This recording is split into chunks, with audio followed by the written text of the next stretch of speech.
আসসালামু আলাইকুম। এই যে আমাদের ছাগলের মাচা এটা আজকে একটু মেরামত করতে আসছি।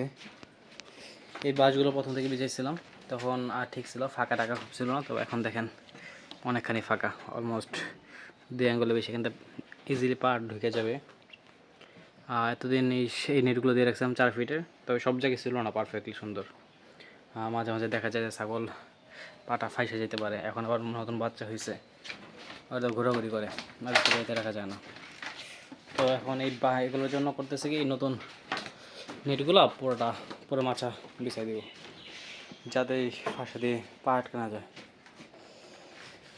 আর যদি ভালো করে মাছা দিতে যেতাম কাঠের একদম সমান সমান পাকা রেখা, ওটা করে গেলে খরচ বেশি হইতো। তাই বলতে এটার উপরেই এই নেটগুলোর মেটের মতো করে ব্যবহার করতেছি, যাতে পাটা না ফাঁসে। নেট ছিল আমাদের অতিরিক্ত, তাই ব্যবহার করতেছি। যদি আপনাদের এরকম সমস্যা হয় তাহলে আপনারাও এরকম নেট দিয়ে দিতে পারেন। আচ্ছা, আজকের মতো এতটুকুই, ধন্যবাদ।